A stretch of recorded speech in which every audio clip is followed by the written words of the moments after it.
Recently I reviewed this Thermaltake Tough RAM RGB 4600 MHz memory, which uses SK Hynix D-Die ICs. As you may have seen in that video, I covered the performance of the 4600 MHz memory and also looked at the RGB. Overall, I wasn't particularly impressed. I considered the 4600 MHz made a decent headline, but it didn't offer any tangible benefit to the end user. Also, the RGB did not particularly impress me. I've seen better. And that, I thought, was the end of that. After a few days, Thermaltake got in touch, first by phone, then by email, to say that they weren't particularly happy with my review, and KitGuru decided to offer them a right to reply. The curious thing is that when that first email arrived in my inbox, I heard a stirring across the Atlantic. Someone, somewhere, was watching with keen interest. Let's read through Thermaltake's statement. They open with a line taken from my review, which is, Thermaltake emphasizes the huge 4600 MHz clock speed of this tough RAM RGB memory, with claims of outstanding gaming performance. However, we have to disagree, as this is not borne out by our testing. That outstanding gaming performance in bold there is a quote from Thermaltake's website that I then used in the review.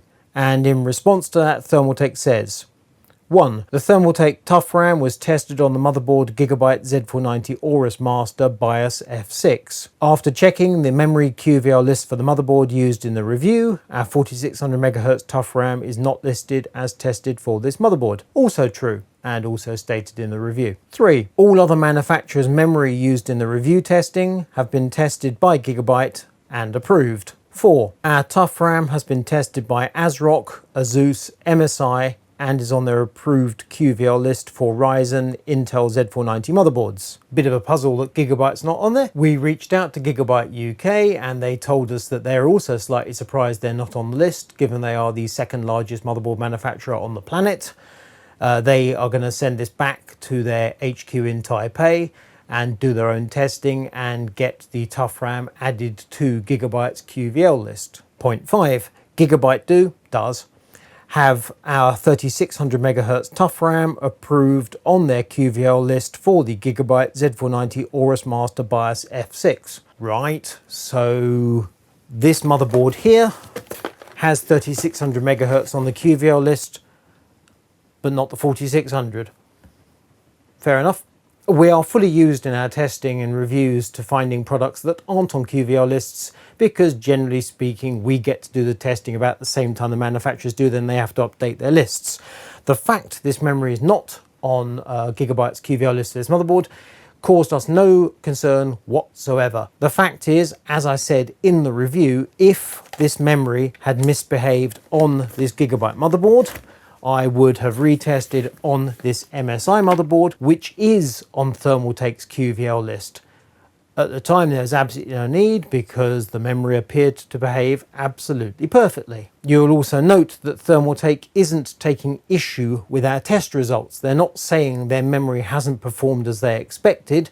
They're simply pointing out at great length that this memory is not on the QVL list for the motherboard that we used to test it. And they are completely correct. The second part of their statement, RGB lighting, and again this is a quote from me. Thermaltake's other claim is that Tough RAM RGB delivers stunning RGB lighting. That is from Thermaltake's own literature, which I've then used. And here again we have to disagree. We've seen a number of Thermaltake products with impressive RGB, but to our eyes the lighting in this DDR4 kit is merely average. To which Thermaltake says, and they're harking back here to a previous review that Luke did of some Tough RAM 3600, and in that review Luke stated that the RGB offered excellent RGB lighting aesthetics, good lighting control modes, plenty of support for RGB lighting software sync, which includes Thermaltake's own, Razer's, and also motherboard vendors. And then Thermaltake says, the RGB LED has not changed since the Tough RAM 3600 MHz review that's done by KitGuru in October 2019, and therefore the obvious point is,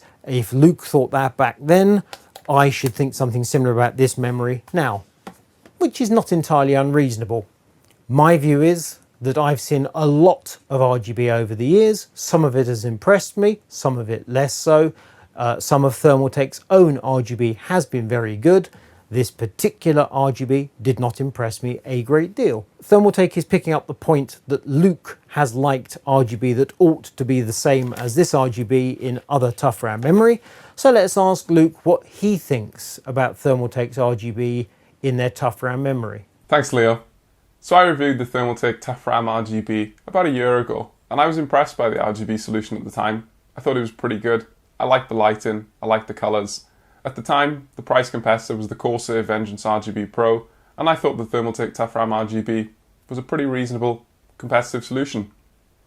A year on though, I think the market's changed a bit. When we're looking at the £90 option that the kit that I reviewed currently stands at, I still think it's a good option. But when we're talking about £140 plus, like the kit Leo looked at, I think you've got a different calibre of competition. The Trident Z RGB, more importantly the Trident Z Royal, and the Dominator Platinum RGB, these set a completely different standard of RGB lighting at £140 plus. The tough RAM RGB is still a good solution in my opinion, at around about £90, but the more premium end of the memory market, these sticks, they set a different level. And that's especially true when focusing on Leo's comment of the lighting not being particularly bright. If you want to go for bright and over the top, then it looks like you've got some price competitive options, but we'll see in an upcoming review. And there we have it. Luke was reviewing some 3600 megahertz memory that's relatively cheap. I'm reviewing some 4600 megahertz memory that's more expensive. Luke reviewed it about a year ago. My view now is different to Luke's view then. I don't see a problem there. Thermaltake had raised a question mark over my use of this Gigabyte Z490 Aorus Master in my testing. So common sense says I had to do some retesting using this MSI MPG Z490 Gaming Carbon Wi-Fi, which is on their QVL lists. I was fairly confident that would be a waste of time. Nonetheless, had to be done. Before I did that, as I still had the Gigabyte test platform set up, I decided to break out 2 extra sets of memory I hadn't tested in this go round. So here we have a kit of relatively elderly Corsair Vengeance LPX. It's 16 gig of 3200 megahertz memory.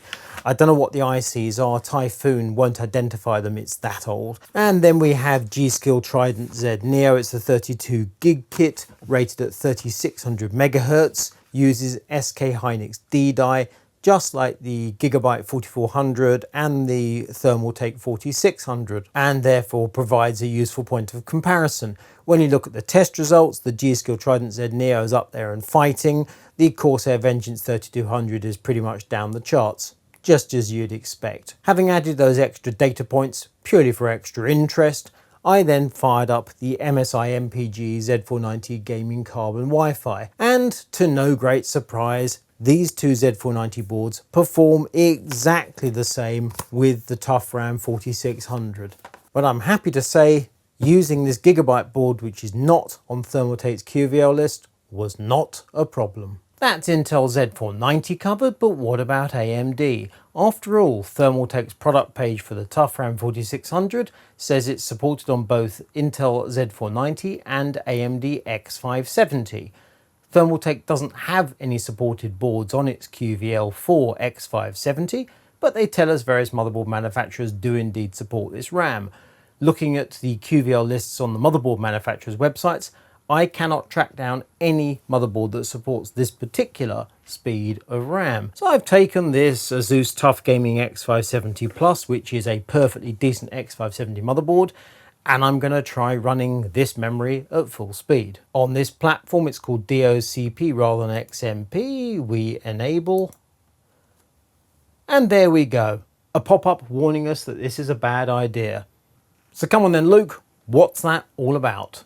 As far as I'm concerned, 4600 MHz memory is clearly the domain of an Intel chip and an Intel system.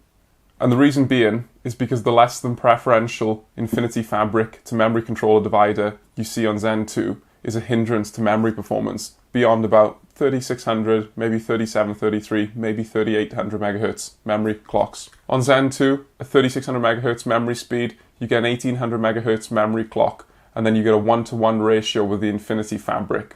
That means your Infinity Fabric, your memory clock, they will all run at 1800 MHz. You can push this a bit further, so you can use 3733 memory, maybe 3800 memory. if you can push your Infinity Fabric to maybe 1866 or 1900. But if you're going well beyond that, such as 4000, 4400 megahertz, you're going to run a 2-to-1 divider. So your memory controller speed is going to be half the clock rate because of the 2-to-1 divider, and this imparts a big latency penalty into the system. If you want more details on this, check out our previous reviews of Zen 2 or Threadripper. Basically though, you're going to have some really, really slick time-ins to see anywhere near the same level of performance from 4600 megahertz memory as you would experience from 3600 megahertz memory with a 1-to-1 divider on Zen 2. Of course, frequency biased applications may like the higher memory speed, but in general, you're going to be better off with the 1-to-1 divider, the 3600, maybe 3733 if you can push it. You're going to be better with the 1-to-1 divider that those memory kits allow on Zen 2. Of course, it's one thing to get a warning message, but it's not necessarily a problem. Let's try enabling it. F10 and see what happens.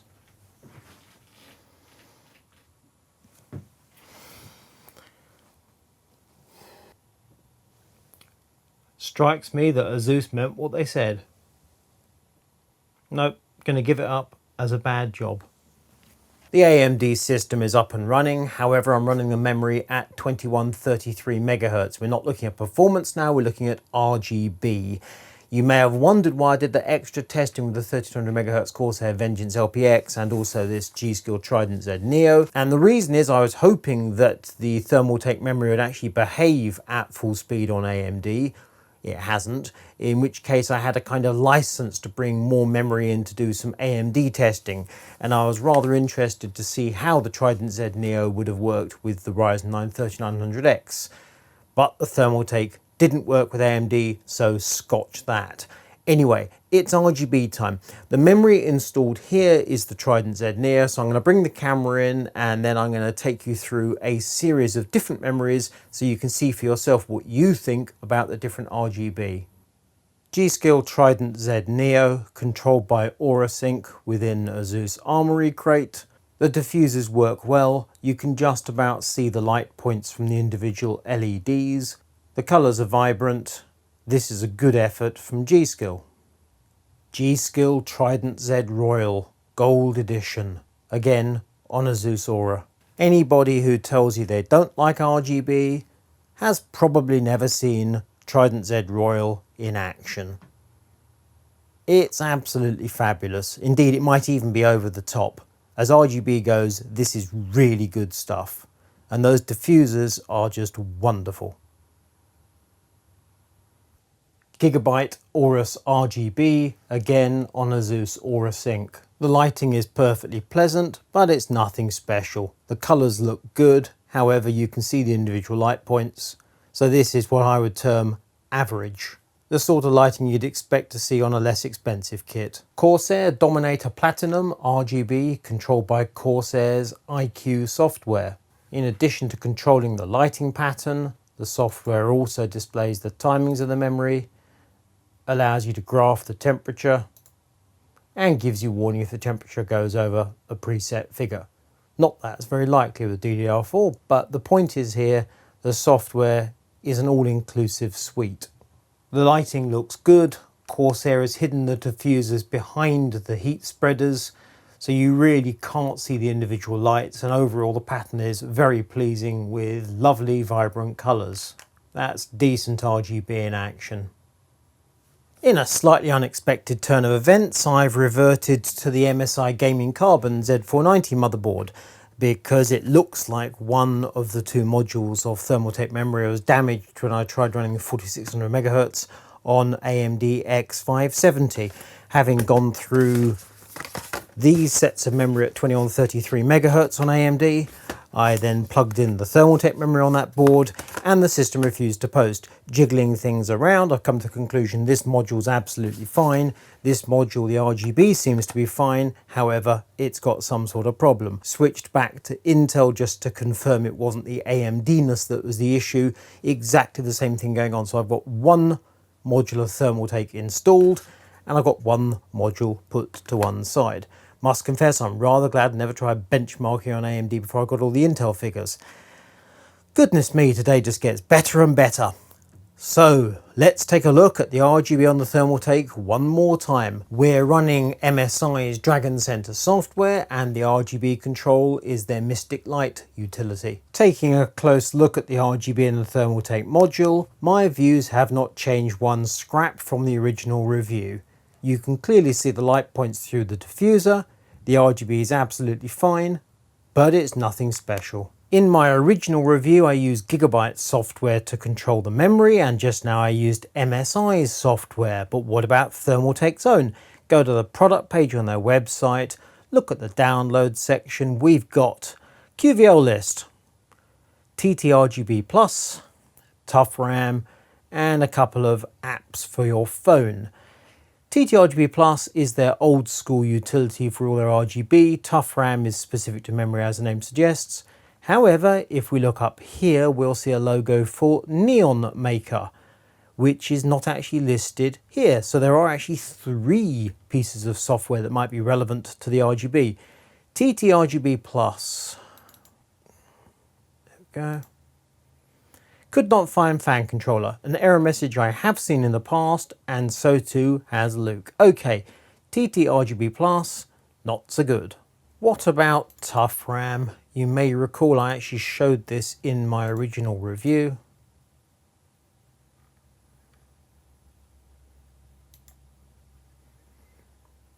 Okay, so we have some lighting going on. Let us see if we can change the lighting. We're in static, we pick red